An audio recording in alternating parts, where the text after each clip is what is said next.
Yeah, but you should have started. I deliberately came late to test you to see if you could start without me, and you weren't, and you've He not wants to done make it. he wants to make a grand entrance, didn't he? Oh, we're all waiting for Bruce. Here's Bruce. Well, he could have waiting for started by he could have started by spelling his name right.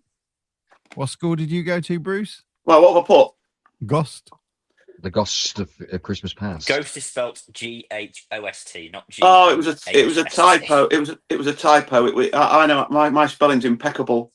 Or was that imbecile? It was an imbecile. You should bring it in someday.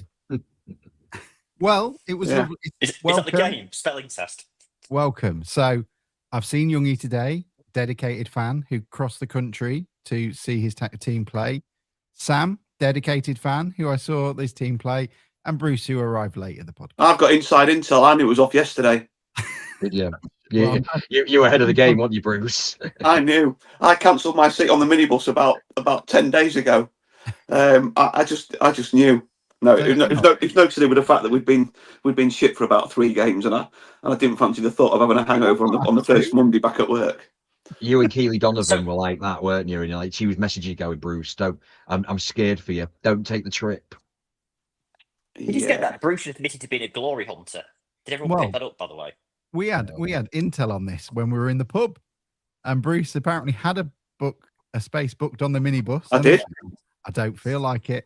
I cancelled it. Johnny, come lately. Hey, I've thought of a new game though. Have you? So have we. This is all part of it, right? After Christmas, everyone gets fat at Christmas, right? And they eat too much and they drink too much. What? Anyway.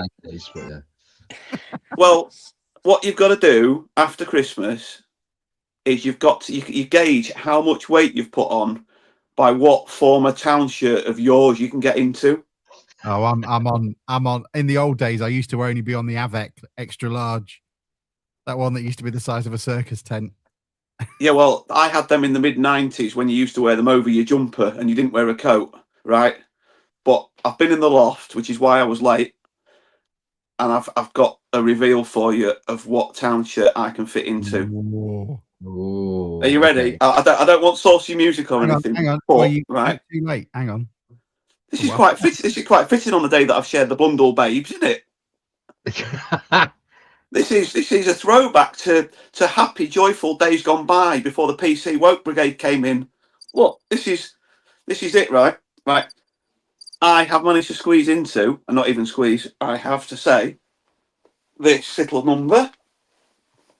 Oh, nice, Brucey. I had this Alex Green. Look, it's not even too tight. Look, I had this. Yeah, that's not too tight, Bruce. In 1990 when I was 15. Well For the sake of our audio listeners, I will explain that is I want to say a 1991 shirt, Bruce. Yeah, you'd be right. You'd be right, Richard. With the Ribeiro Ciba Geigy top. It is a classic, and Bruce can fit into it. So well done, Brucey. Yeah, so I haven't put on too much over Christmas. The little bit of running I've done has made a difference. It could have been, and I know this is not one for radio, It could have been the slightly bigger. Well, I'd gone by the time I was. This is 93, I think. This Ciba.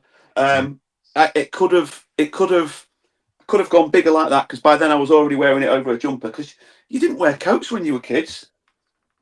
And just one final thing on shirts before we talk about. I know this is the crap bit anyway.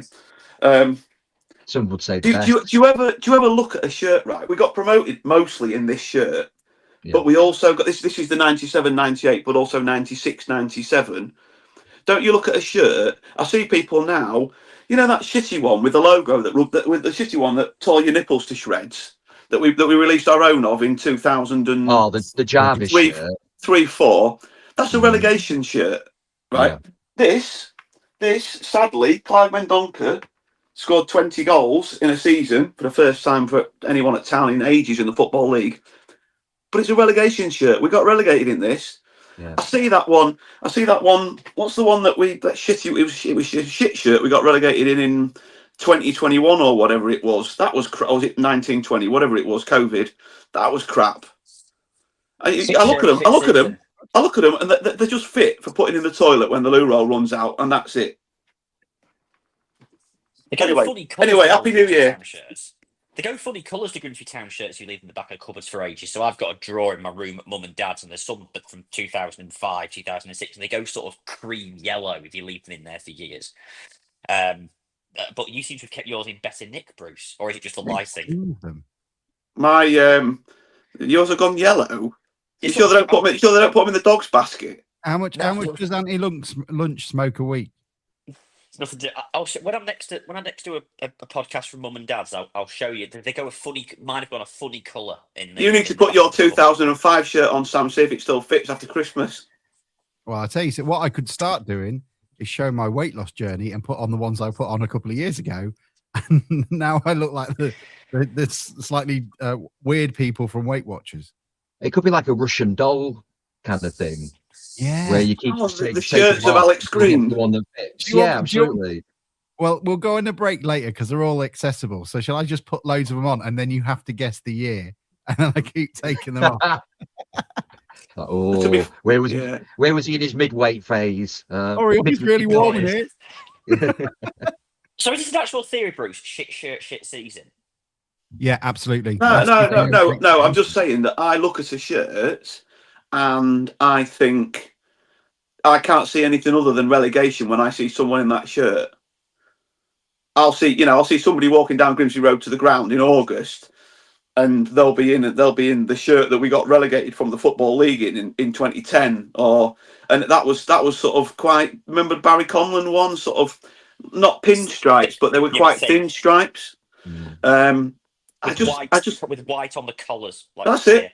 That's it. Big Baz is back. Will you be? I was there, Bruce. I do associate shit shirts with relegation, because, as in, I think that if you get a shit shirt, you're already at a disadvantage. It's like the army, isn't it? You know what I mean? If you don't have to get your uniform right, if you don't get, you're not shiny and you're not spanking, not looking good, already something dies inside. So yes, if we get a shit shirt, straight away we're at a disadvantage. When you see these TV shows of or things when failing schools, the first thing they do is go and sort out the uniform. I don't know if that's a scientific thing. That's the first thing they always do, right? Get the uniform sorted. I think it's more of a symbolic thing. Yeah, go too intellectual.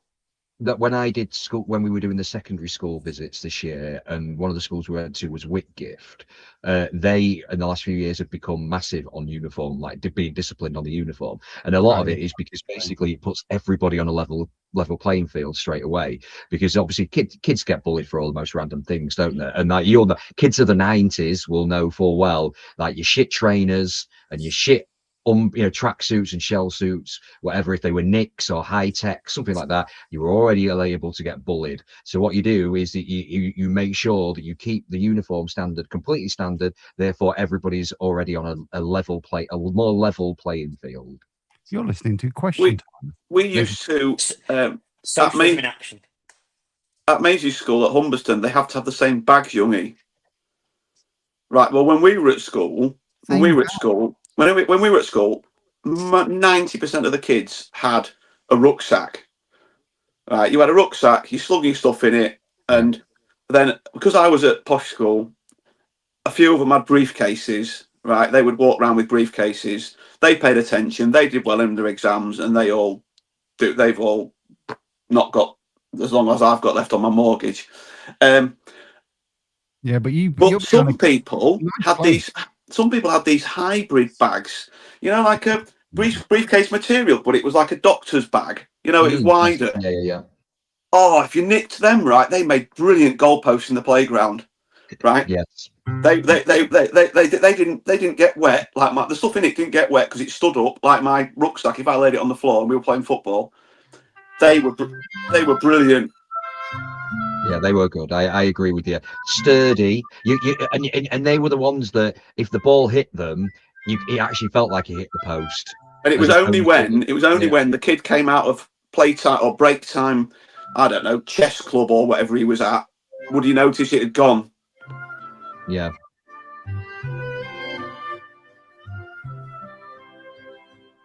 There you go. You wouldn't think that we had 3 games to talk about, would you? Well, yeah. Sam's gone. all I can say, it's a rip-off. At my kids' school, you have to have the trousers that are the same. You have to have the school ones, and they're 20 quid a pop. Ridiculous. That is economic, because if you're going to need like probably 10 pairs a year, aren't you? Yeah. Can we just? Sorry, go on. No, that's okay. Bruce, do you have a game for us today? You said you got a game, and Youngie asked me to sort calendars out, but obviously I didn't. But then Super Sam stepped in with a calendar offer. But yeah. Anyway, before we get into I've only got one calendar, by the way. I've got that's fine. 26, yeah. I'm intrigued by Alex's game anyway. So calendars is shit. I'm getting bored of it. It's going to get scrubbed from the listing soon. But can I just start by wishing you all a happy New Year? Oh, thanks, Bruce. Thanks, Bruce, mate. That's lovely. Because I didn't see you all today. Yeah, I know. It was noticed. Mystic Bruce. Yeah, but who's the clever one that's all refreshed and? Yeah, but I got to see my friends. I got to spend time with people I care about. Got to see What you mean you didn't over Christmas? No. Bruce, you revolutionised this idea a couple of years ago, saying rather than go to football, we should just go to different towns around Britain, have a few drinks, and go home. It's a far more pleasant day. Yeah, it gets in the way. It does get in the way. Don't let football spoil a good away trip. We had a lovely day at that pub. The fire alarm being set off by the smoking chicken tea. He's so excited, isn't he?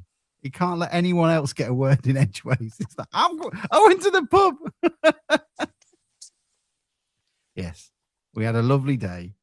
Sam got very excited. He had his orange juice. Had a chicken tikka masala that cleared out the pub. Every time someone brought some food out, it kept just going off. And yeah, that was it. Should we talk about the football? Well, let's talk about Cambridge United, because apparently the education system hasn't seemed to have gone past the university, because they haven't worked out that you can't unfreeze something if the temperature's below freezing. So bravo to them, thick fucks. Couldn't work it out. Are they as thick as Hull City though? That is the question. About the same. Jesus, a poor Hull City. Some poor lad came from Perth, but at least he got in the ground, I guess. Does anybody else think that stinks a little bit? Hull have got loads of injuries, and mysteriously they don't clear so it's too obvious to not defrost the pitch, but you can get away with the technical areas. Is nobody else suspicious of that at all, or is it just Sam? That is just the world gone absolutely fucking mad that a game gets called off because the technical area is frozen. That is just. We might as well give up, because what a load of rubbish. I mean, the managers in the dugouts just put a pair of football boots on. If they didn't run around like the schoolgirls after a skipping rope, they wouldn't fall over anyway. It's absolutely ridiculous. I'm sorry. Sam and Bruce's comments there are the most Radio Humberside phoning comments. You've got Sam peddling a conspiracy that Hull City players are injured, and then you've got "Won't God Mad" by Bruce. It's basically the local reform camp. I don't think you can say a word, Sam. Don't get me started on it. My bins never get collected. Maggots everywhere. Right, we're going to Judith on line 3. We haven't got a third line. I have there. I just wanted to say 5 years ago. Good point. Burns it. No, he's still left Janice. I'm Kofi Janice. Oh my word. Bruce looks so happy. Bruce, what do you have to say about the Cambridge United game then? Because they wanted it on. They thought they could beat the weather. And somehow they had, 37 microwaves going off on the pitch just to see if they could heat it up. I think it's one of those things. One of those things. At least we didn't get to Plymouth and find a bit of the stand roof had blown off, or Southend, and it was just too windy to play. So yeah, it's really really unfortunate for the people that travelled. I feel sorry for them. But at least Youngie did the right thing and had a night out the night before. But I have been told though that one of Richard's party looked like they'd overindulged, and we're really struggling. And we're really struggling. We're really struggling today. One of my contacts on the ground has told me. Yeah, we can confirm that. Names will not be mentioned, but he's a friend of the pod, and he was, yes, definitely in a bit of a hole, wasn't he? Today, I mean, I can't say I was very similar first thing this morning. And it's amazing that both of you shared a room. Yeah, absolutely. But like, okay, so this person, Jack Spring, this person is clearly has no responsibilities, right? He has, God love, and I love Jack to bits, but sometimes he's like looking after a giant man child. He clearly doesn't have kids, clearly doesn't have the, and he's like, oh well, it's the last 2 weeks I had got up beyond 2 o'clock in the morning, 2 o'clock in the afternoon. Like what? What are you playing at? When I saw him this afternoon, I got to the pub and he stood in the middle of the pub door, just middle distance staring. I was like, "Hi, Jack, you're right. All right, mate. How you doing? Nice to see you, Mr. Green." He's like, "Am I allowed to go in the pub?" Yeah, of course you can. Doesn't move. These showbiz people, unbelievable. So funny. So, without naming names, you mentioned showbiz people, Sam. We might have played a little game of who is the most famous person in somebody's phone book, and the winner is Sam. Sam by a country mile, by the way. We won't reveal who the name is. Boris Johnson. But it's Boris Johnson. I'm pretty sure it doesn't work anymore. Right? I'm pretty sure that's an old phone number that I stole off some, because I'm sure he's changed it since I got it back in about 2021 or whenever it was. Not the Venezuelan president, is it? Topical humor from Bruce. Come on. It keeps going to voicemail. Well, I thought Quick Mick Boulding would win it for me, but it didn't. Have you got Alan Poughton as well? Yeah. Surely that wins hands down if you're the judge, just because you're biased. Yeah, well, I clearly win, but I'd rather you have a victory over someone who helped kill 100,000 people in the UK. So there we go. Looking for him. Let them pile high. I'll tell you what, though, he didn't kill 100,000 people, but both Boulding and Poughton broke many hearts when they. Oh yeah, killed thousands of hearts. Yeah, killed many defenders' reputations. Poughton must have injured plenty of players over the years. He was pretty brutal, wasn't he? If what I've been told is accurate. Oh, yeah, he was awesome. I miss him every day. So Town are doing all right, I guess. We've gone 18 minutes. We haven't started. We've missed you all. Open wide for some soccer! And now the shipping forecast issued by the Met Office on behalf of the Maritime and Coast Guard Agency at 1130. Go! At 1130. I don't think I've ever wanted to be in a stand more than my life around there. They're going crazy. This antiquated main stand, I can feel it vibrating. Jay, they got a penalty here with a fish flying about that. There's no tomorrow. What a magnificent piece of football! This is Vernon! Vernon scored!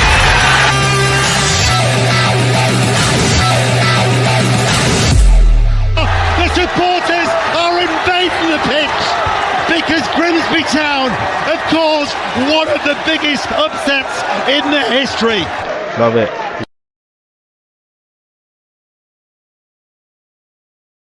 Good evening, everybody. Welcome to the DN35 podcast. We're going to be talking about all the games we've missed because we're all too busy drunk and getting diabetic on Miniature Heroes. Happy New Year to you all. Town went to Cambridge today. Didn't play a game of football. Was it the result we wanted? Most likely. We did not lose. And we've got a chance to bring in some players over the January transfer window. So if you've got any ideas of who we should get in, everyone kept banging on about Andy Cook in the pub. Everyone keeps banging on about John McAtee on the old social medias. Poor Matt John McAtee. What's he keep saying? That no one's messing about on Matt Dannett bingo. So, so normal service has been resumed. Sam, you wanted to say something about McAtee as I was Yeah, doing how do the we intro. feel about John McAtee is the new Omar Bogle? Every single window now for Why the has it next gone 10 quiet all of a years. sudden? Am I quiet for anybody else? For the next No, 10 years. I can hear you. For the next 10 years, McAtee will be linked with the return for the next 10 years. Yeah, exactly. And I look forward to George McEachran doing the same as we sell him this window for 30 grand and a packet of quavers. Bruce looks like he's joined the Stone Island crew, unable to sort out his I can't figure electronic. out why my lighting's not right. I thought that's why you put your hat on, because the reflection off the head. No, I'm getting ready to leave the house for the first time in 12 days. Are you? I thought Tomorrow. I'm back to work. Are you going back? How long are you going to go back to work for? Is it going to be a steady? I don't have a sick day, mate. I'll be there 5 days this week, 5 days the week after, 5 days the week after that. Then a break. And then a hero comes along. Anyway, carry on with your football talk, please. I don't want to interrupt that because we're on the serious stuff now. Well, what we're going to do is just talk about that. We can talk about Christy Pym being injured. I guess injured. Just like Hull City do their best to make sure their technical area looks like the front steps of Home Alone. We've made sure that Christy Pym is a groin strain. Is that what we're going for? Okay, fine. Well, Artel refused to either specify either the injury or the timescale, and wasn't even just evasive about it, just point blank said, I'm not commenting on Christy Pym's injury, which I think kind of says all you need to know about that one. Can't lie. Ask me no questions, I'll tell you no lies. He just says, I don't want to comment on it. Like, even usually he comes out with some clap about I honestly don't know, or something like that. But he just point blank refused to answer. I mean, but for what it's worth, I think he just saw that embarrassment against Notts County, if we want to call it that, and just decides to draw the line. I think I could be wild, Mike, massively wise the mark there, and that's pure speculation on my part. But I think that's what happened. Now the results have improved since Smith came in, and also Sweeney came back into the side as well. Sam, are you feeling vindicated on your position that all goalkeepers are shit? No, because it's not. I'm not filled with glee to kind of go, "Oh, Grimsby Town play is shit." That's not how my brain works. Because I want a play to be rubbish so I can be right. That's just not how I want to operate. I don't know. I'm almost like the role of goalkeeper's changed, hasn't it?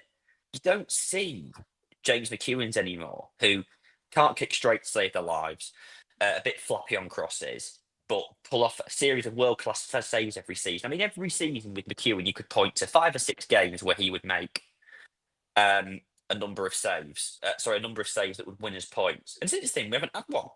And I haven't seen. I remember any goalkeeping performances at Blundell Park. People coming to us and going, "He was a really good keeper." I just think the role's changed fundamentally, because basically we've got B-Tech Edisons. Brilliant. B-Tech Emersons. B-Tech. Sorry, poor man's Edison. So Edison, the City goalkeeper, who's basically not the ex-City goalkeeper, not a goalkeeper, but a midfielder who plays in goal. A sweeper keeper. Yeah, surprising to hear an Oxbridge elite educated Tory talking about down B-Techs. I did not go to Oxbridge. Ghost of Christmas Past. What do you have to say on it? What was his first game back, Jackson Smith? Was it the Oldham game on Boxing Day? Bromley. No, Bromley, yeah. All right, yeah, he didn't. Have we covered Bromley? I don't think we have. Oh, did we? Yeah, we did. We did it on the Christmas party. Yeah, we lost. Right, so, but since I thought he was faultless for the 2 goals at Bromley, and I mean that was the last of the really poor performances, I think, before we sort of hit reset a little bit. But we definitely looked better. I mean, the Oldham game was a bit frustrating. It was a bit of a chore, wasn't it? But then, we just look like, he looks like he's, like Sam says, he looks like he's going to make some saves. I mean, he made a save against. I was away for the Shrewsbury game, but he made a really crucial save in that, didn't he? He did. If him had been in goal for the Shrewsbury and Oldham game, we'd have lost both of them, and would be I agree. And would be having some pretty some more fundamental and serious conversations. I think it just goes to show how important the role of goalkeeper is. It undermines everything you do if you've got a rubbish goalkeeper.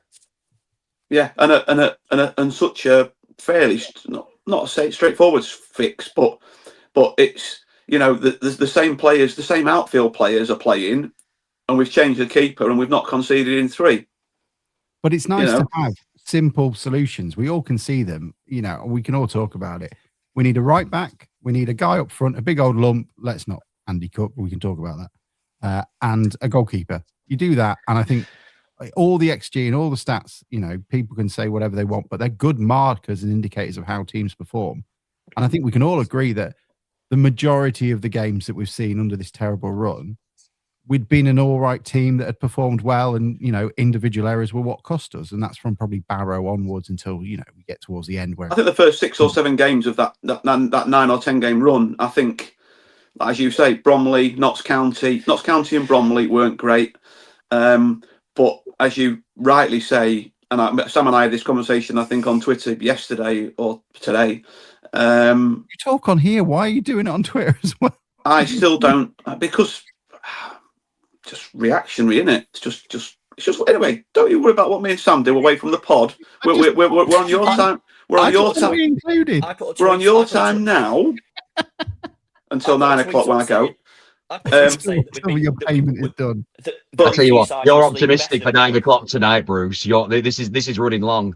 27 minutes in, we've only barely touched it. Poor Sam has been talking as a background feed underneath everybody there. I tried to bring it onto the games. I don't know if that was so. Because there's a few things about them. So the Oldham game was. It was an okay spectacle, actually. The Oldham game. They came and tried to play properly. We could have won it. They could have won it. It was kind of but it did look like it was the first time I actually looked at us and thought we look like a side low on confidence here. The Shrewsbury game looked like 2 really poor sides, to be honest with you. And we just happened to come out on the right side of it. Kirsty, I don't know if you've seen the sort of the footage from behind the goal in the pontoon stand, but that was. I sound like I've got a real problem here, but that was the result of some dodgy goalkeeping by the Shrewsbury goalkeeper that Amaluso managed to score that one. It was an awful shot, Sam, wasn't it? Yeah, but and the keeper sort of gone down in slow motion and sort of managed to sort of jump. Like he's on top of it, and somehow managed to let it go underneath him. I mean, that's just to interrupt quickly. That Shrewsbury keeper is a terrible keeper. He was terrible in the away game as well. Can't kick straight, and every corner that was coming in, he was flapping at everything. And let's be honest, we don't particularly take good corners. So I can't wait till we sign him. We signed him in the summer. For Shrewsbury, they lost 3-0 home to Bristol Rovers the other day. They're in big trouble. Focus, Sam. We're talking about our goalkeepers. And I think it was really important that we beat Shrewsbury because they were terrible. And I honestly think if we'd not won that game, or even if that header that Smith makes a good save from and it finishes 0-1, I don't know. Were you there on Monday night game, Youngie, against Shrewsbury? Yeah, I was there. Yeah. The crowd were ready to turn. They were in the main stand anyway. It was fractious. Oh, if we'd gone 1-0 down there, it was going to be it was going to become not toxic. I don't want to make it sound as profound as that, but it was certainly as fractious as I've heard it since the dying days of Hurst. And that's why I think it's really important that we won. And it's a good thing that we won the last 2 games on relatively late goals. It shows the lads are fit, for one, that they keep going. There's a bit of belief there, a bit of resilience there, at least. Of course, that's not sustainable. We do need to start winning games earlier on, because although you keep leaving it late, eventually you'll come a cropper with it. But my hot take is, given that they're in good form and they never lose at home, and it was going to be liable to be on a cold day, a really horrendous game of football, I'm not sure. From a footballing perspective, it was the worst thing in the world for the game to have been called off today. That's my view on it. And we're only we're 6 points off the playoffs. We've got a game. Your view on what? No one asked you a question. The view on what? when the game should have been. The fact the game was called off today. Okay. No, Did we no, ask that? I'm Did we just- ask I'm that just- question? I'm just Leave him waffling alone. on. He's allowed to offer his opinion. He's just saying, in his opinion, that it wasn't a bad thing that the game was off. Thank you, No, Bruce. that's fine. I just didn't know where it started. But I think goalkeepers. we do need to bear in mind. I don't just talk about goalkeepers. I think we do need to bear in mind that none of the three teams that we've played have been very good. Yeah, They all look like they had Fleetwood. I know they were unbeaten at home, but they were just lumpers, weren't they? They didn't really play any football, and they didn't even try and get hold of the ball a great deal. But I mean that, like Sam says, it's maybe not sustainable long term, but isn't it beautiful? And what a thing a late goal for your team is, especially away from home. It was just brilliant, because you're like, bloody hell, even Town will do well to shove this one up. You know what I mean? It's just like it was great. I think today would have been a difficult game, but again, the pitch would probably have been a leveler, even if it had got on, because it would have been hard, wouldn't it? But it's great for confidence. The lads must be, after a really difficult 6 weeks, they must be sort of feeling a lot better about going to training and stuff. And I honestly think we're only 2 or 3, like you said, Alex, earlier. I think we're only 2 or 3 players off, and a few others returning to confidence and getting a few others back. And we've got 2 weeks without playing in the league now, where we can get players back. It'll be a mixed squad, I think, next week, and we might have a couple of signings in. It's all of a sudden, it's quite exciting to be a Town fan again. It's been very hard to continue to defend it when it's the same story, and we have seen a dip in performance, and it's probably natural.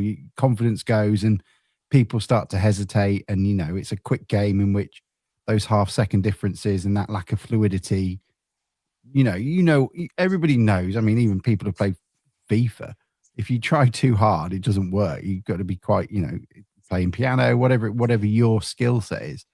When you're overthinking it, it doesn't work. And when you're trying too hard, in fact, it's even worse, because just look at Amaluza with that pass a couple of weeks ago. Yeah, he's a half decent player. He's not particularly attributed, but he can absolutely make that pass. And whether it be nerves or just the lack of fluidity, didn't make it. And we've seen a couple of them. But the performances ideally have been there, and we can all indicate where the weaknesses are. So I think, Doncaster Rovers did it a couple of years ago. Why can't we? I think, yeah, you're absolutely right. And no, I think sometimes it's very easy to forget this is League Two, right? And who gets out of League Two every week, hammering teams off the park, playing high press, high attacking football? Nobody does it in League Two. There you have to accept there are going to be weeks and games. You have to be a bit attritional, and you have to be a bit more League Two. And actually, we said it on here on the Christmas special. I think that sometimes we're just not League Two enough. Sometimes, well, actually, we were in these last few games. We were a little bit more we did have to go a little bit more direct at times, and at times it was frustrating. But we grinded out some good results. As Bruce said, Fleetwood were unbeaten at home since August. Yes, they weren't particularly good on the day, but the conditions were shit for both teams. And we did well. We managed it better. And I mean, the Shrewsbury, as Sam said, Shrewsbury were in big trouble. They are not a good team at all. Oldham came to give us a game, to be fair to Oldham. They were up for it. They had a big following. I think Oldham were the best following we've had at Blundell Park for a long time, actually. They really got behind the team. They were noisy. Man fans. They had some of their own songs, didn't they, Youngie? They did. Yeah, they did. They had unique songs for themselves. So they were they were decent. So we just, like we did last season, like we did when Arto went on that really bad run at the beginning of his stay, which sometimes you just got to take a step back a little bit and go, let's get the results first. Let's go back to basics a little bit. And the encouraging thing, more than the results probably, is the fact that we have 3 clean sheets now as well. So 3 games in a row, we've not conceded a goal, gives us a good foundation. And as we've all said, doesn't need a lot. I think a right back, I think, for me, is the priority firstly, because the Harvey Rogers experiment has got to end. It's just not working. It's not worked. And then yeah, we've got to try and get a right back in, move on some of the loan players that are already here. I think that's probably, by what someone said in the chat earlier about Orton coming back, I would assume that means the end of Casper for now. And I wonder as well if that perhaps is another indication that they want to try and get Jackson Smith in on a more permanent basis, or certainly on a longer basis as well.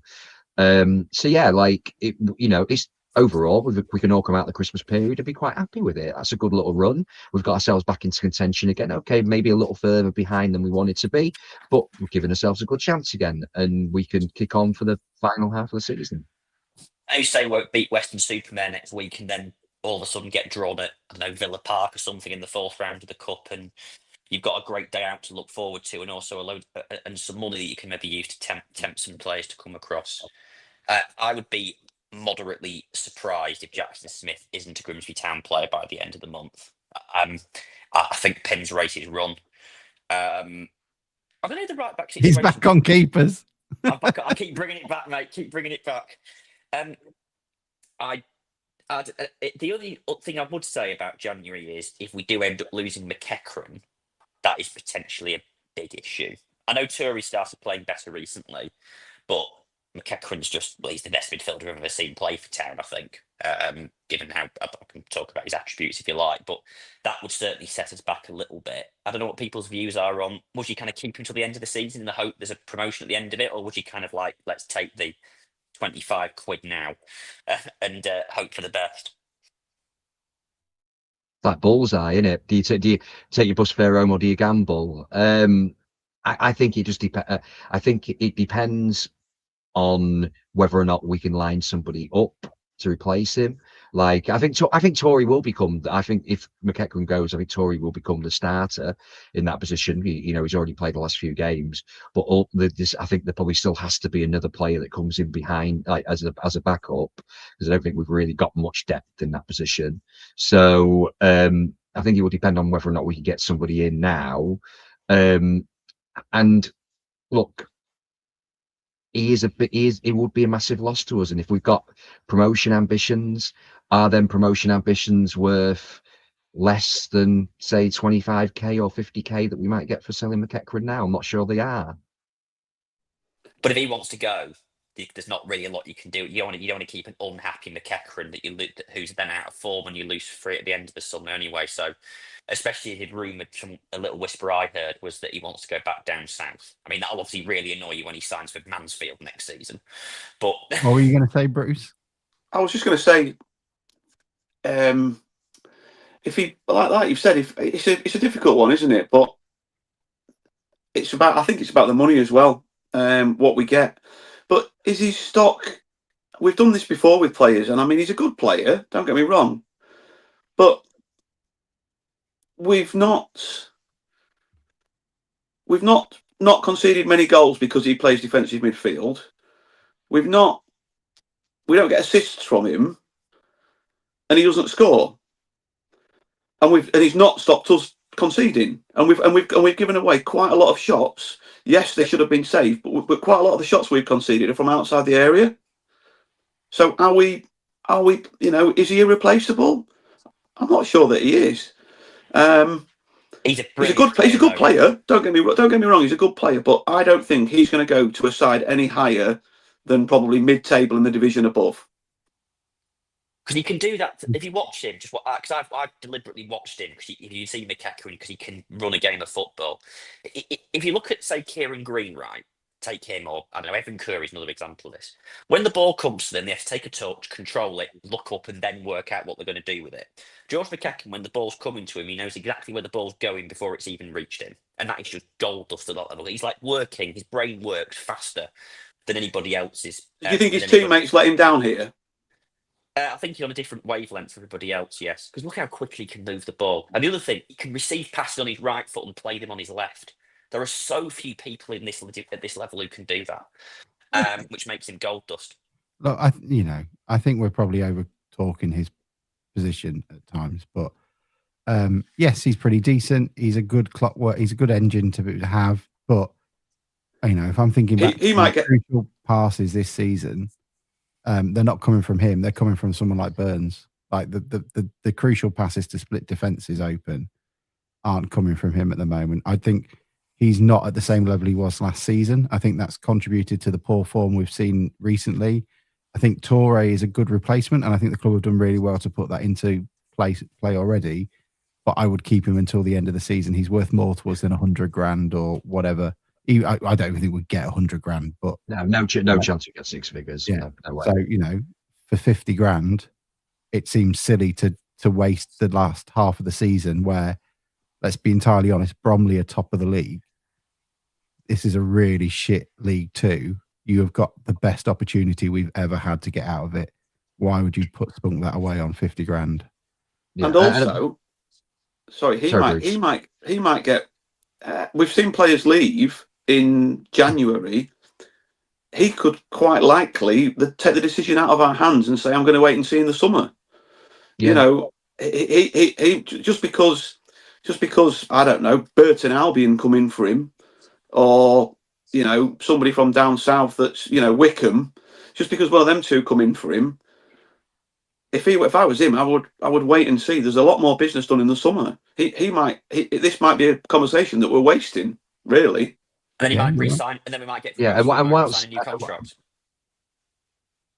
I mean, you said earlier, Sam, about him potentially being unsettled. I don't think he's that type, to be fair. I don't think he's the type of lad that is going to throw his toys out the pram because he can't leave in January. I think he'll be a good pro for us for the last 6 months. I don't think you'll get any issue in terms of performance. And let's be honest, actually, it might be the other way round. If he decides he's leaving in the summer, you might see 6 absolutely superb months from him because he's putting himself in a shop window. So it could. Even bizarrely, that could work in our favour as well. If we all if everyone understands where they stand, the club know where they stand, they know he's going in the summer, and he's got that kind of pep in his step because he knows he's leaving and he's going to try and get himself a move elsewhere. Actually, that might work in our advantage. A bit like happened with Denver last year. I know Denver went to Fleetwood, but we benefited from having a player who was, in my view, best in League Two for the second half of the season. I know people disagree with me on Denver, but Comte was one of the players I thought of. Bogle was another. Bruce, who probably left half a season too early, then got lumped into a championship relegation fight, and his career never really recovered from it. Let me see if I can pull this back, because this is scattergun approach, I think, in terms of how we're talking about it. Let's talk about some games instead of shot potting around players in particular. Back to back wins for the first time in forever. Really strong performances. Some of you went to Fleetwood, some of you didn't.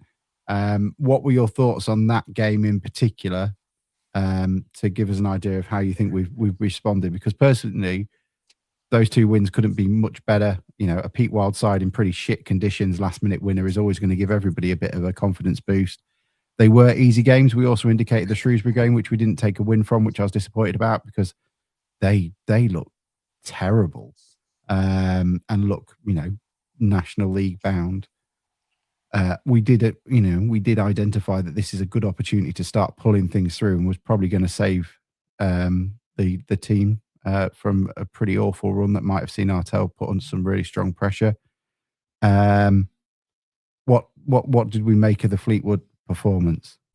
I thought we played probably as well as you could, given the circumstance. It was very, very windy. Bit frustrating early days when our centre backs were sort of lumping it up into the seemingly aimlessly, but I think there might have been a plan to drop the ball in behind. I don't know that one. You'd have to ask the manager about that one.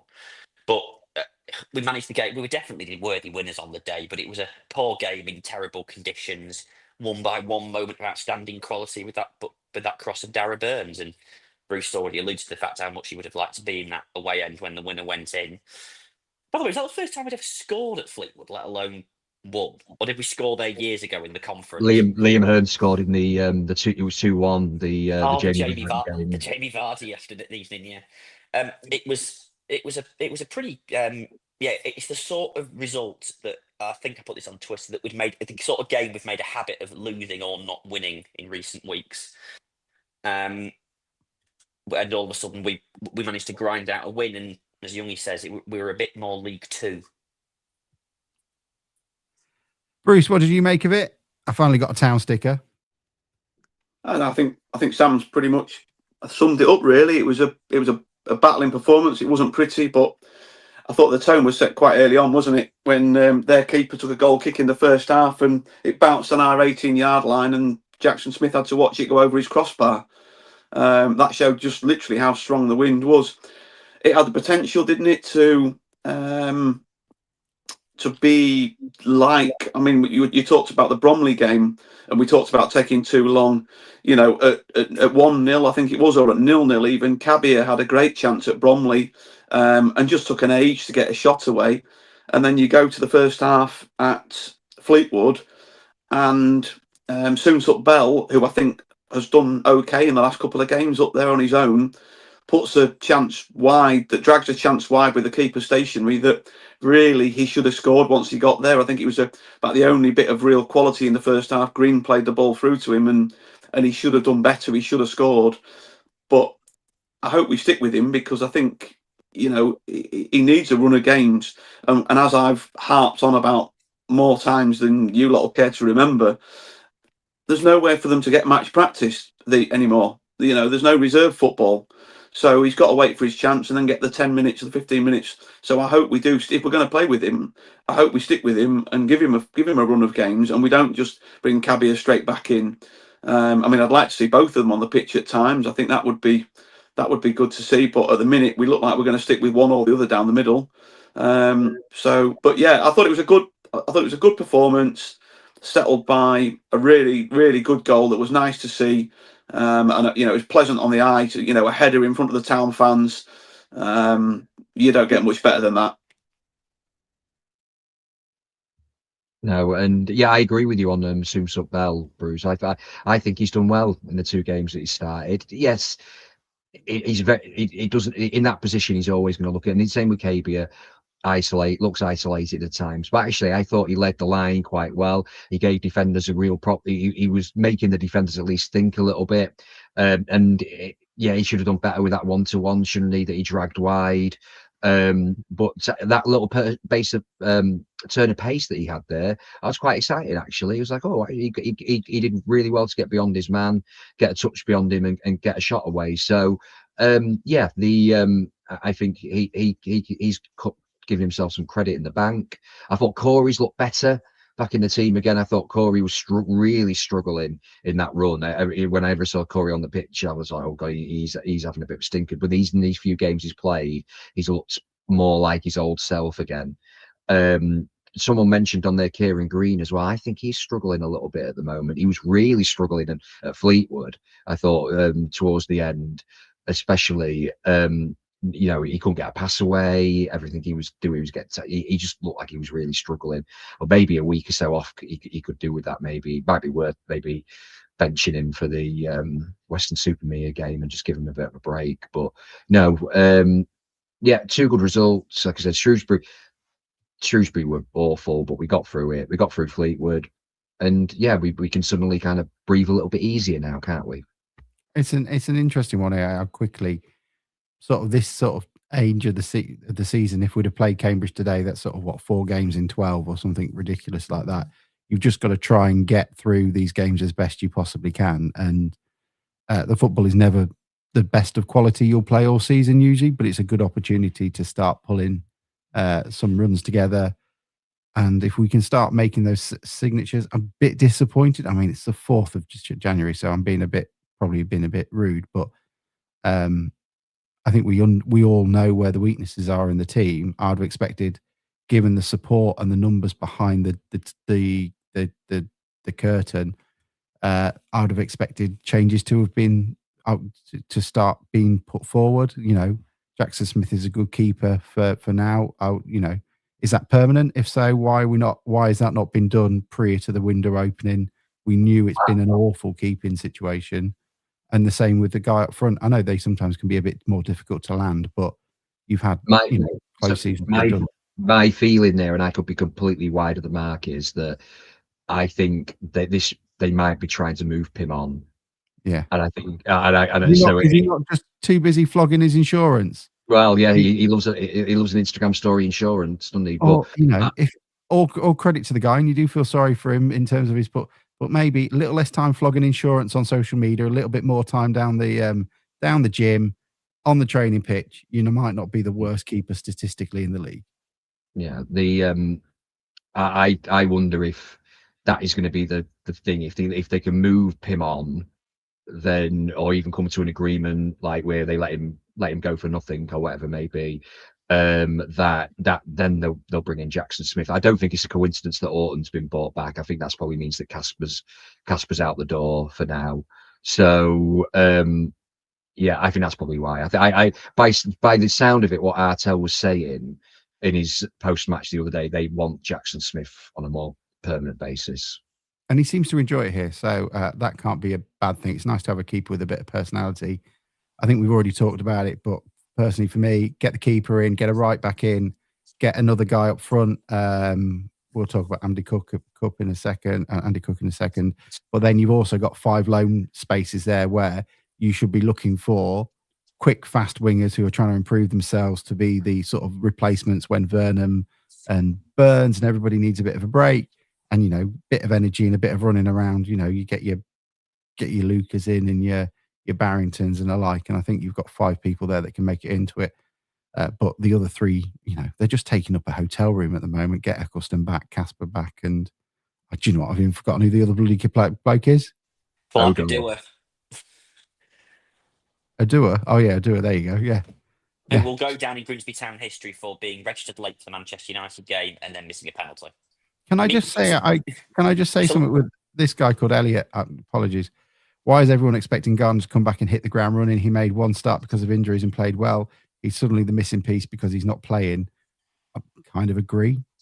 He was sensational against Manchester United, but we were all in the pub when we found out he was starting in that game, and no one was particularly happy about it. All the focus was on KBA at the start of the season. I think he showed a lot against the Manchester United game. One of the best individual performances I've seen from a young lad in a Town shirt.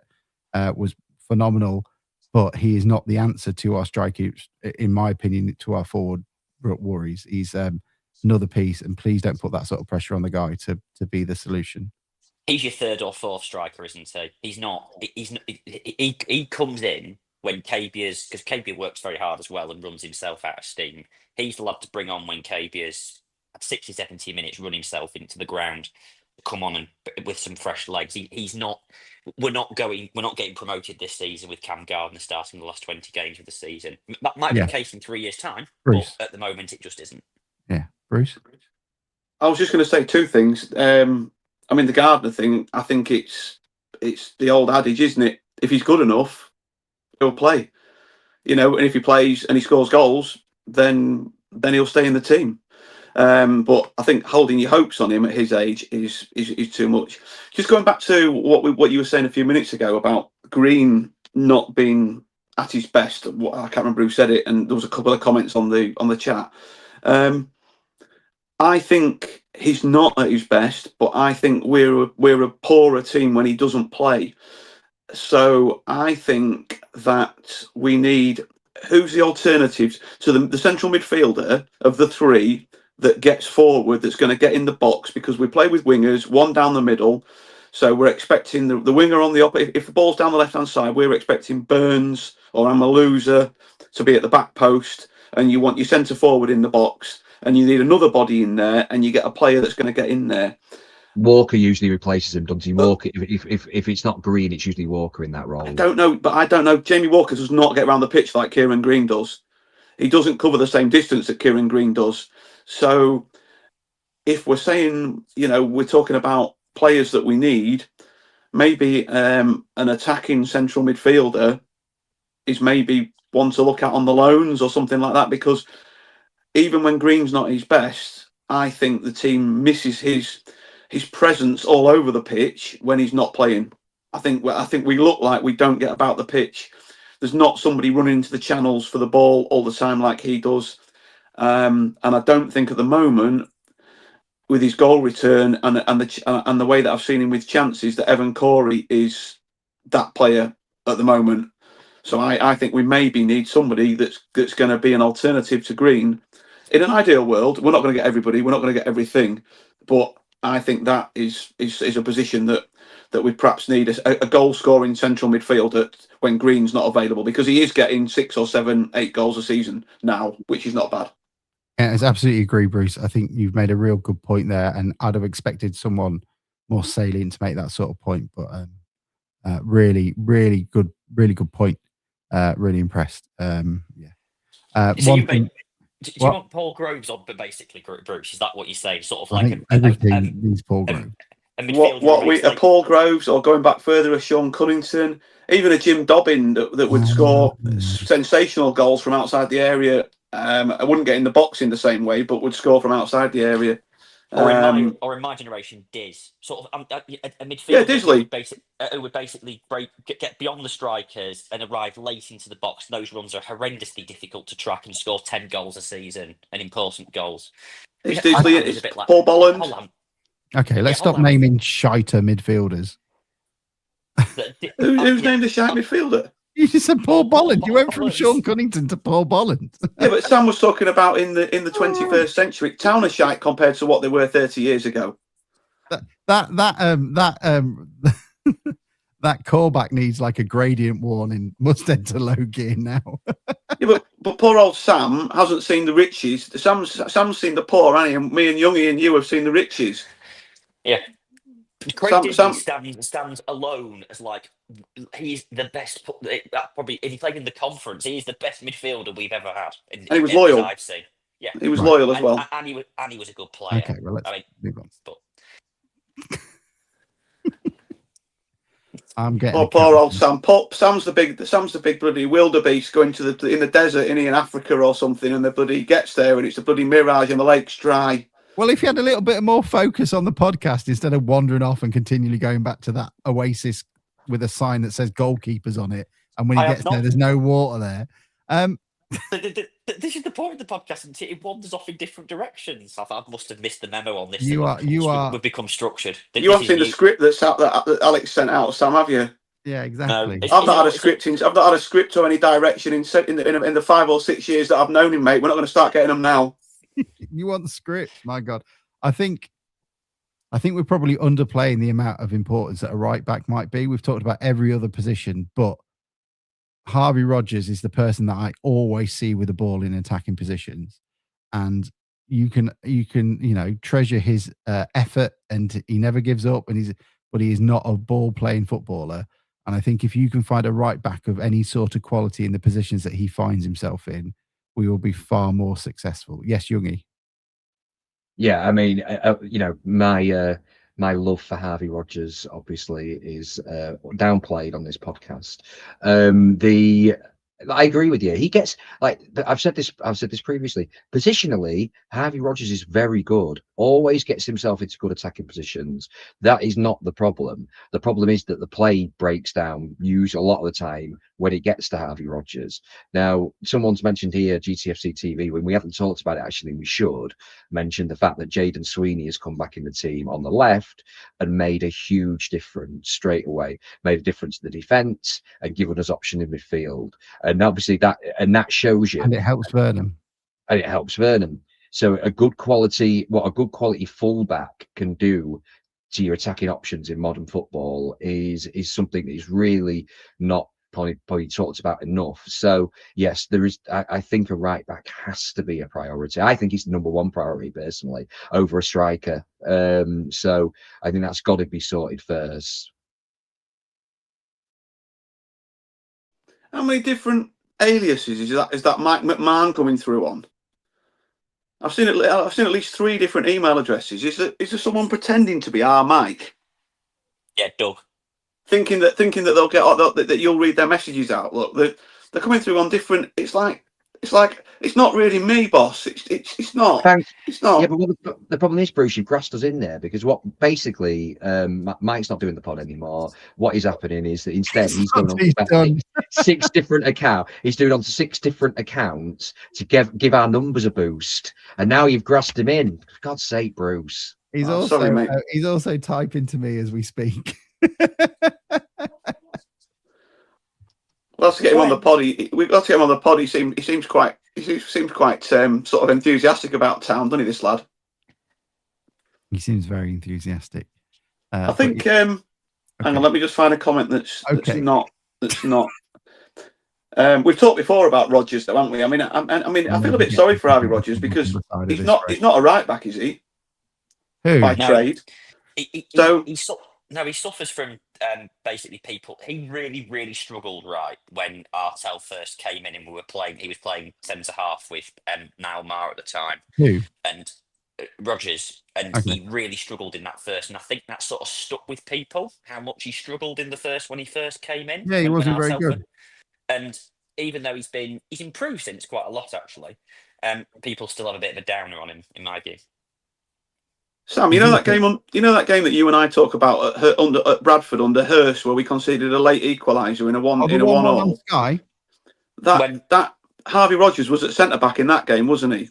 He was. And at the start of that season, him and Niall Maher had we were a good side. We looked decent, and then as we've talked about before, and when people said, "Oh, Rodgers is shit," and this and that and the other, we knew that he wasn't because we'd seen what he could do in the first, I don't know, dozen games of that season. So we knew that there was a decent player in there. He was just like the rest of the team, going through a crisis of confidence that Paul Hurst ultimately couldn't get them out of. So we know he's not a bad centre half. I think he's just been played out of position, isn't he? And it's a position that we've talked about before, that we overload and we get our fullbacks up into the box and in and around the box, and he just hasn't, unfortunately, got that in him. But that's not his fault. That's not his position. I think, like Alex says, we can get a right back in that maybe, someone like a lower level John McDermott, that can pass the ball and that can get an occasional shot away. Would probably fill the boots in this league for a fullback. I'm very aware. Sorry, Sam. I'm very aware that we've only got a Bruce till 9, and he's currently talking to us about a game against Bradford City from 4 years ago. So I just want to make sure that we don't lose him on anything. Weston-super-Mare in the FA Cup, potential banana skin or a gift worth having. We're going to beat them, I think. That's great. So Town are out of the third round of the FA Cup. Bruce, what did you think? Like Sam, I think it's a crap draw for them. I feel a little bit sorry for them, but I think we'll win. Cool. Yeah, generally we've been good against the lower teams this season, haven't we? In the cup game, so I think we'll be all right. I think plus as well we'll have a week off at that point. I'll be quietly confident that we get a result there and move on to the round 4. We won't mention Salisbury or Bath City. Well, we get drawn away at Bradford and go out in the or Bradford or Mansfield or somewhere like that and get knocked out. Well, this is a team that are currently second in the league. When was the last time? Their last defeat was 3-1 at home to Torquay, and I assume that's a derby. They're currently second with 48 points out from 24 games. They have got a relatively paltry goal scored for, but they're better than most people think. I think. What are they in the Weston-super-Mare Sunday League? No, they're in the National Conference South. So they're Scunny's league. That is a joke. If anyone bothers to listen from Weston-super-Mare, as Youngie calls them. Yeah, I think we're looking to a Western Super nightmare here. I hope we're not coming back here next Sunday debating how we got knocked out by I'm not doing it. You lot did this. You lot are comfortable, yeah. We've even got the credits ready for the young ones, haven't we? We've got the young ones. We'll have to get Mike back. Is it on the telly, is it, David? It's Paramount Plus, isn't it? The Discovery. Discovery Plus, sorry, that's it. Yeah, Discovery Plus. It's on. Well, we look forward to it. Did Weston-super-Mare play today then? They played Farnborough. Oh. They actually got a game, did they? Yeah, they played yesterday against Farnborough at home. My hometown. Well, it is at the moment. So good for them. I think we sponsor Farnborough. I should have got a box. There we go. Where's this game? Oh, Bruce, You'll be delighted for this game. We don't have any theme tune for it or anything like that. So I'll just have to work one Is out. it a pilot episode? It's a pilot. It is called Who Are You? Okay. So, Bruce, if you can do the thing, it would be great. Now, unfortunately, as we've learned, the people of Cambridge aren't very bright. They don't understand the idea of the freezing temperature. So we didn't get to see a game today, but we did at least pull out an amazing game, which was helped created by Will Douglas, wasn't it, Youngie? This is what the game is. What I'm going to do is show you, and this is great for audio. We're going to show you players from the last 30 years, and it is buzzer first. And you are going to tell me who that player is. That is it. Because we all played it this afternoon and it was awful. If you're listening to the podcast, you can turn off now. You can, because it's not Bruce's game. No, because, oh yeah, who is this? Alex is showing us a picture. All right, there's a ginger-haired lad. He's got a number 6 on his shirt. We're going to have an audio description. No, we can have some verbal clues, I'm thinking. Please tell me there aren't 9 rounds. There's 7. 7? Or 6. Are you ready? Say your name first. And this is going to lose. This is going to lose listeners. This is. Is it? First player. You got to say your name. Sam. Okay, Sam. That is Josh Emmanuel. It is Josh Emmanuel. Well done. 1 point to Sam. It's nice and easy, isn't it? Right. There's a lad in a blue shirt with a patch. Oh, let's move on to the next one. Sorry. Richard. Johnny Rowan. Johnny Rowan.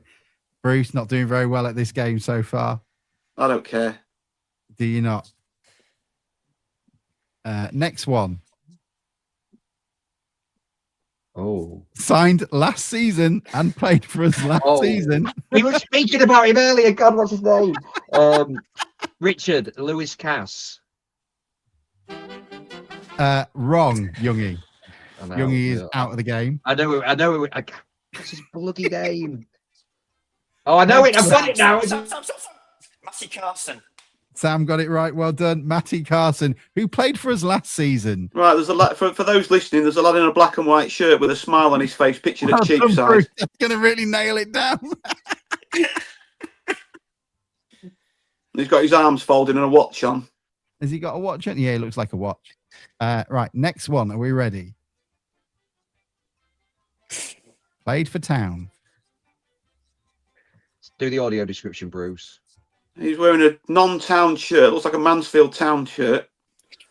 Born he's got no hair. In 1984. And there's a yellow and black football next to his head. This is a great game. He played 24 games for Grimsby in 2011, 2012. Eric Niven. No, Sam. Gary Silk. Well done, Sam. Oh, that's brilliant. Sam is running away with this. Bruce, nowhere to be seen. Next one. I will be nowhere to be seen in a minute. Richard. Yes, is it Richard Hope? It is not Richard Hope. Oh. I can barely even see that. Yeah, well, I don't even know what that is. Played for Town. Right, who else played in that shirt? I can't. I think you're going to have to move on. Either that or someone's going to have to plug in a cinema screen. Is that the Graham Rodgers season? The Graham Rodgers in charge? Played 6 games. Is it Tony Crane? No. Played 6 games for Wales. No, that's 0809, man. No, I know. Go on. Played for Norwich from 1996 to 2003. Played for Town 2008 to 2009. Yeah. I know I've had a guess, but can I tell? Go on then. Yes, please do. I believe that is Chris Llewellyn. It is Chris Llewellyn. Well done, Yeah. Sam is on 3, Youngie is on 2, and Bruce is nowhere. I've described 4. Well done. That's not the point of the game. That's not the game. Well, it is, because this is a podcast for listening. That's James Hansen. No, it's not. No, James Hansen. That could be any number of bets. That looks like. Oh, that's the shit season, isn't it? Yeah. He looks like he's under hostage, that lad. He looks like. I'm going to wait for the quickest person here. Right, there's a lad in a relegation shirt. He recently got to the semi-final of the European Championship with Wales. Sam, Oh. Danny is it? No, You George said Danny Williams. Preston, Sam. You're out. Oh, damn. Yes, Richard George Williams. It is George Williams. Well done. 3-3. We go into a decider. Hopefully, Bruce will ruin it and guess it himself. Are we both ready? Ready. Yeah. Michael Reddy. Sam. Oh, Sam, if you get this, you are on a spectrum. Go on. No, I've lost. It's not Paul Linwood. I've lost my I've lost my bottle. No, it's What not. shirt's that? Fleetwood Town. man. Fleetwood. Yeah, I don't know that. Born in 1981. yeah. He played on loan for Town in the 2013 season for 7 games. Born in Birkenhead, he played for Bangor, Rochdale, Luton, Chesterfield, Rochdale, Newport, Stockport, Fleetwood, Morecambe, Altrincham, and Aberystwyth. Oh, what a player! What a players, player. but he's been around the block. I recognise him. He's a defender, isn't he? Yes. But My favourite bit is no one is commenting either. Which No. either means There's no one there no- anymore. They've There's gone. nobody listening. We're just talking to each other. We could have this but it conversation also down the shows pub. how shit we all are at facial recognition because no one has a clue. No, we ain't got a clue. It was Alan Goodall. Hello, Goodall. Yes, there you go. There we go. Yeah, well done, lads. I like that, Bruce. That was good. Yeah, but maybe we should do that after the credits when we've stopped recording. Oh, Bruce. Yeah, but you're not here. Yeah, but they can't. But no one can. Anyone that's listening in the car tomorrow is just going to hear us lot shouting out stupid names and me moaning. Alex was giving descriptions of him. He was I'm giving trying to, descriptions. Yeah, but but then- Bruce, you spend the whole podcast moaning. You started the podcast moaning. You finished the podcast moaning. You should be in the main stand. Jack, who didn't I'm going to make explore my options in January. Oh, that's it. Bruce is Well, Bruce is up to view for the finders. I'm Bruce, accepting there a is- big money offer from. Bruce, there is a position going for a statistic account on social media if you want to do that. I'm going to help out 4 fish. Fish. 4 fish? Are you the 4th fish? It'll be the That'll 4th when I. It'll be 4 when I You're get the there. 4th, Yes. Bloody I'm gonna radioactive water. have a Sol Campbell style unveiling. You're gonna Yeah. But Bruce, as I said, you can always join. You know, there is a real good position going for an analytical, statistical account on social media. As long as you don't turn into a racist weirdo, the position is yours. I can't guarantee either of them. Yeah, What? No, well, I can actually. I can't guarantee that I won't become one of them. he's already done it. Edit that bit out, Alex. I'm in my 50s now. Anything goes. You say what you think. He he held the position for 3 minutes. Anyone who doesn't like JJ Hooper is racist. And then you got to slag off Matt down here. Us, God Almighty. You're just going for the kill for all of us. Yeah, absolutely. Dave Moore, It's the Grimsby Mafia. That's what it is. You know, we pull the strings. We're the reason the Corporation Road Bridge hasn't opened up yet. Well, I don't know if you saw the picture that I put on Insta on the I story did. yesterday, and I put hashtag GY Mafia on it. Oh, Youngie's going to wake up with a fish, a trout head in his Yeah, bed. trout head in his bed. Yeah. There'll just be a random YouTube recording, won't there? Like that bloke from the Polish commentator that year at Wembley. It'll be like DN35, 3 fish, God Almighty, Matt Dannat, we're coming for you. Bruce has finally killed the pod. Thanks, mate. My Sundays nights are ruined. Do you think people watch this podcast like young people watch it, and they, you know how I used to feel when Heartbeat came on a Sunday? That was like the last dregs of the weekend, and then I had to have a bath, and then it was school. Do you think people will associate the I think podcast they with do. that? I think we're the little girl with the crayon and the thing at the end of the night.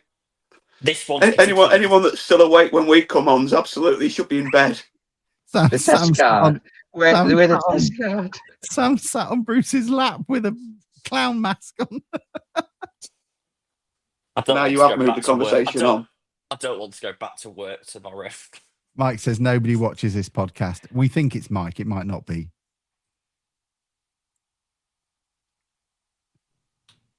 Well, Jack, That's a I can't naughty say. word, Jack. That's a Yeah, you naughty can't say word, John Jack. Fenty on this podcast. There's a place for a data account. Just need somebody who's not took a lesson from the beep books of being a cunt.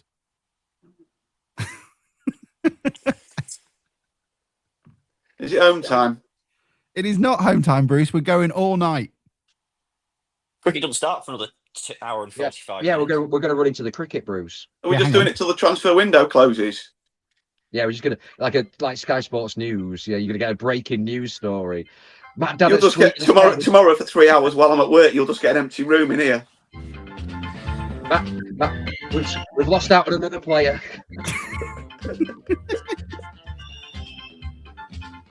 Yeah, a player that a player that I've not heard of that we weren't trying to sign, assigned to somebody else, and there's a social media meltdown about it.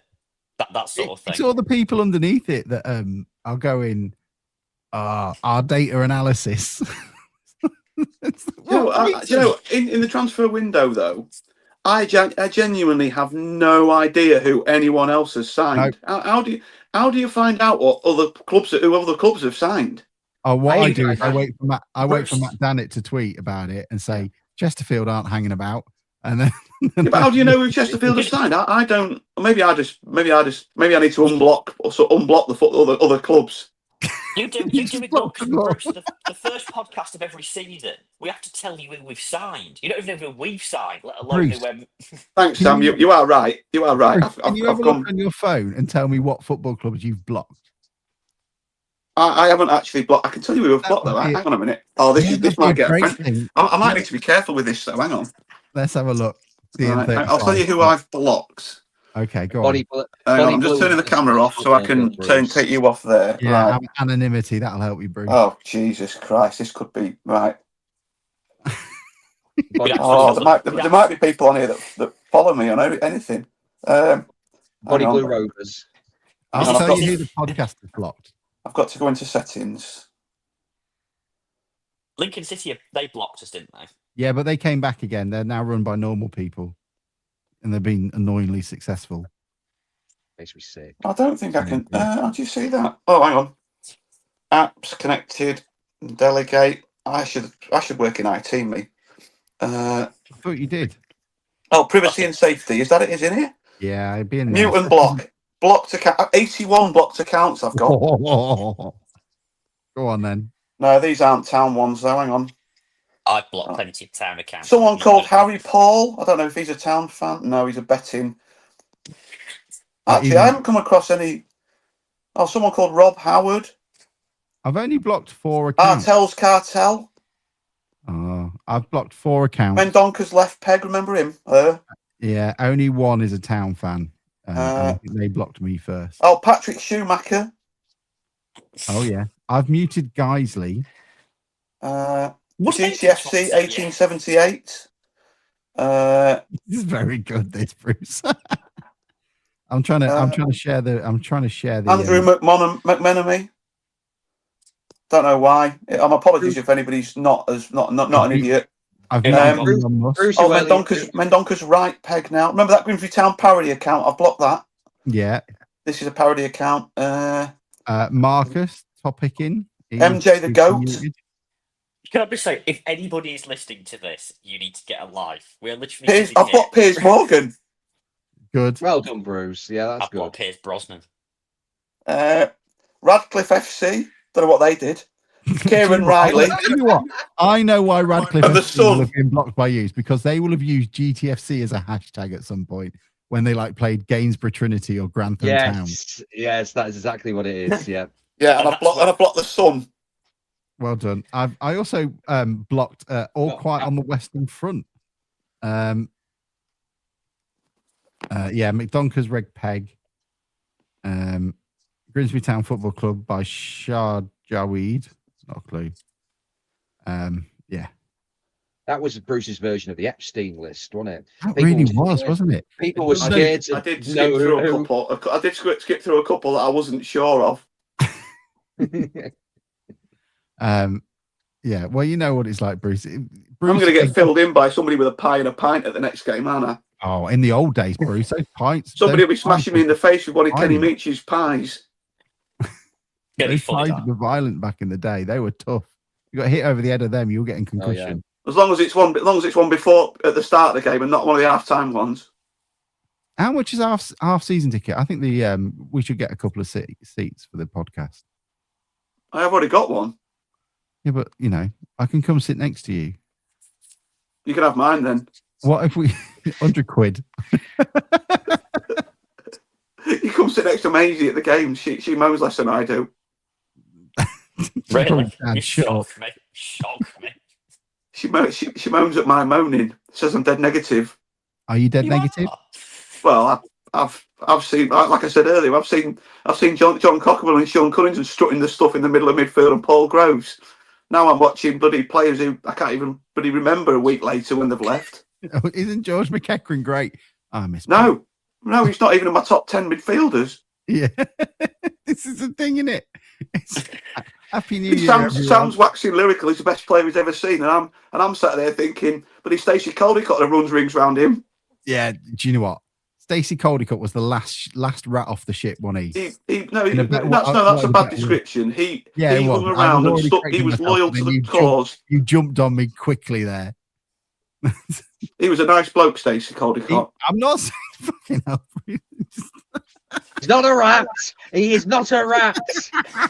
Caldicott was the last rat. He's There's your not pop Trent title. Alexander-Arnold. I can't believe Alex called Stacey Caldicott a rat.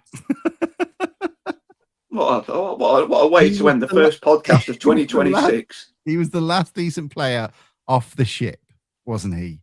Was basically what I was trying to say. He was still with us in League Two, wasn't he? He was, yeah.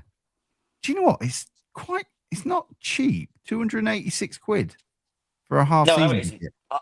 When I saw them announced, I thought, well, you know what? If it's not daft expensive, I could be tempted to buy one of those. But I looked at the price and went, yeah, no, thank you.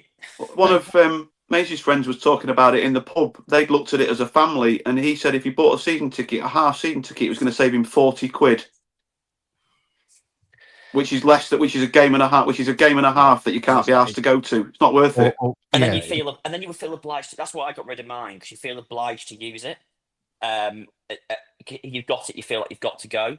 Don't even get me started, Anthony. Unbelievable stuff. Right, can I go now?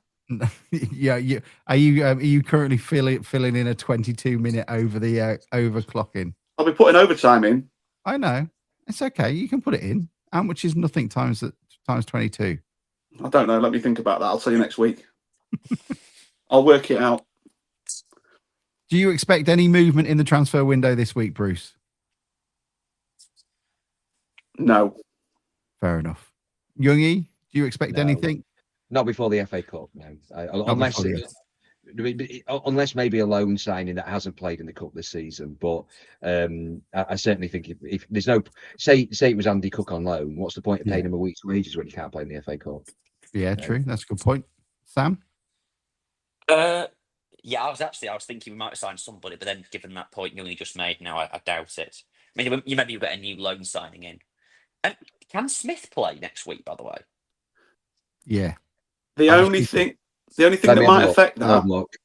Sorry, the only thing that might affect that is if we sign players from the Championship or the Premier League, because they won't be FA Cup tied.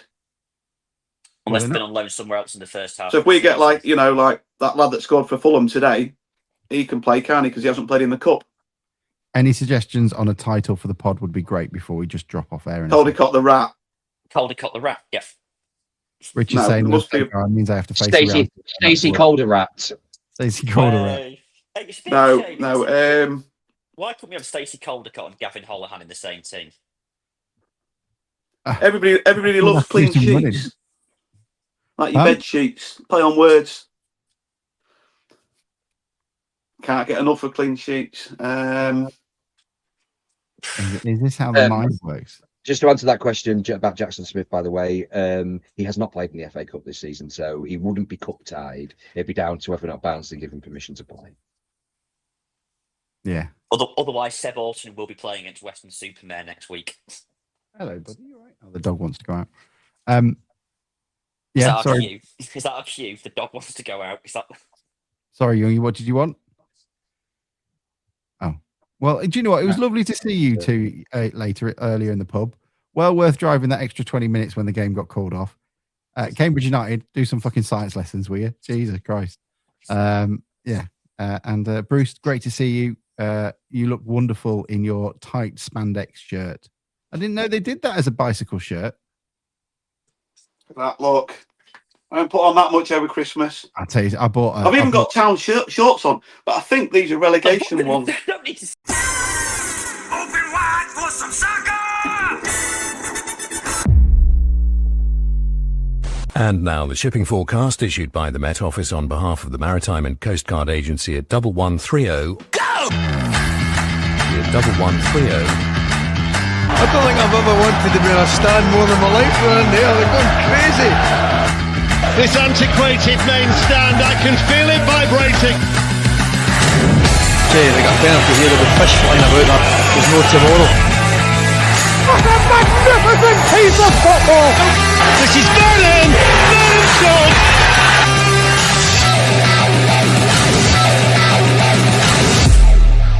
The supporters are invading the pitch because Grimsby Town have caused one of the biggest upsets in their history.